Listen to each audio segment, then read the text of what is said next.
So people moving to Florida from New York has always been a thing, but since COVID, those numbers have increased dramatically. And today we're going to break down some of the cost of living differences between New York City and Orlando, Florida. And let me tell you, there are some huge differences. So don't go anywhere, stick around, we'll be right back.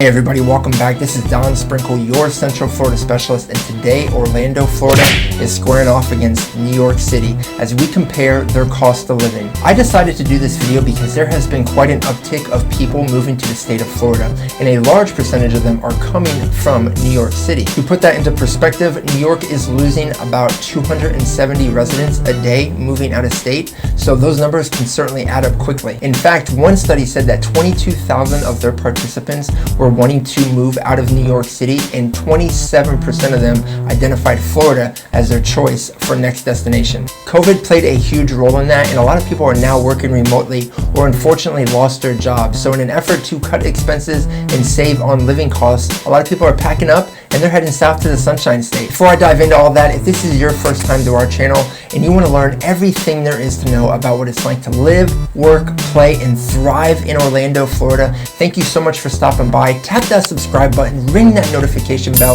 so you don't miss out on any of the awesome videos we're putting out to you guys on a weekly basis. We are talking to people from all over the country that are relocating here to Orlando, Florida, and we absolutely love it. So if you're thinking about making a move, give us a call, shoot us a text, send us an email, however you like to communicate. We definitely got your back when moving to Orlando, Florida. So let's start with a brief overview of some of the obvious reasons why so many New Yorkers are choosing Florida as their next place of residence. Starting with number one, we have no state income tax or city income tax here in Florida. In New York City, you can add an extra 13% to your tax bill. So if you make $100,000 in New York, you'll immediately save about $13,000 just by moving to Florida. In addition, the cost of living is nearly double in New York compared to Orlando, and we are going to break this down even more into different categories to highlight some of the biggest differences. Number three, no capital gain taxes in Florida. In New York, if you keep a second home there and spend at least half your time there as well, you are still considered what's known as a statutory resident, are still subject to those taxes. And the fourth thing in the general overview is the obvious weather differences. I mean, we are the Sunshine State,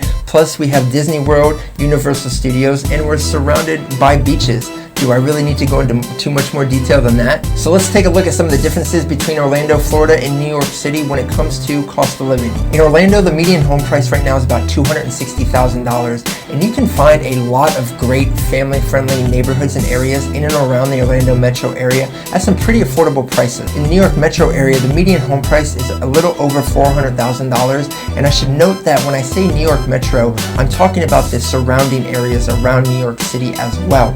If we're just talking about New York City, a one-bedroom residence can cost as much as almost $1 million. $260,000, almost $1 million. If you need a place to rent in Orlando, Florida, downtown, you're looking at about $1,300 a month for a one-bedroom place. In New York City, the average rent for a one-bedroom place is about $3,300 a month. When it comes to utilities, Orlando actually has a higher on average electricity bill, coming in at about $155 a month compared to New York at about $142 a month. Cable, though, it's about the same at about $60 to $65 a month. If you have kids and you need somebody to watch them, I can tell you from experience, I know that daycare can be crazy expensive no matter where you are living. In Orlando, the average expense for daycare is about $880 a month.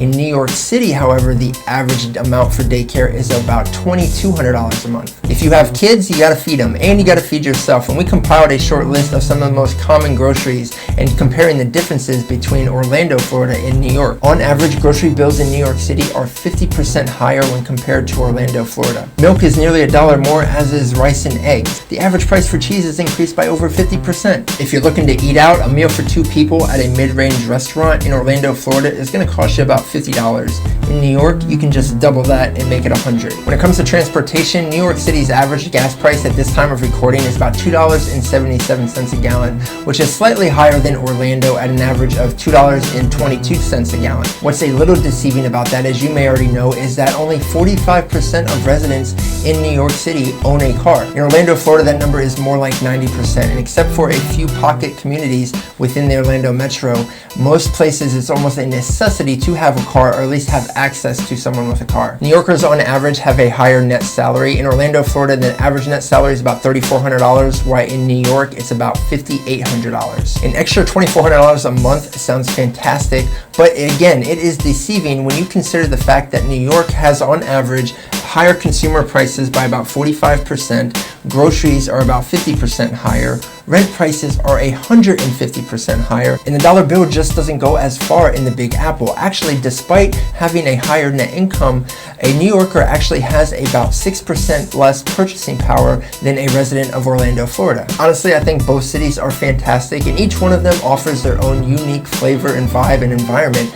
And they're both bucket list destinations for billions of people around the world. New York is one of the most famous cities worldwide, and Orlando is home to the most famous resort, vacation, destination, theme park worldwide as well. So it's easy to see why both places are extremely popular, but I think, when considering the finances and the weather, it's also obvious to see why so many residents of New York are now making Florida their next destination. So I hope you guys learned a little bit more about Orlando, Florida today, and compared to its cost of living with New York City. And if there's anything that I missed or anything that you need further clarification on, please drop us a comment, send us a message. And if there's any area of Orlando, Florida that you have questions on that maybe I haven't done a video about or discussed, please let me know, all right? I'm more than happy to do a personal video for you and share that with you, but you gotta let us know, you gotta reach out to us. Give us a call, shoot us a text, send us an email. However you'd like to communicate, we certainly got your back when moving to Orlando, Florida. So until next time, I'm Don Sprinkle, your Central Florida specialist,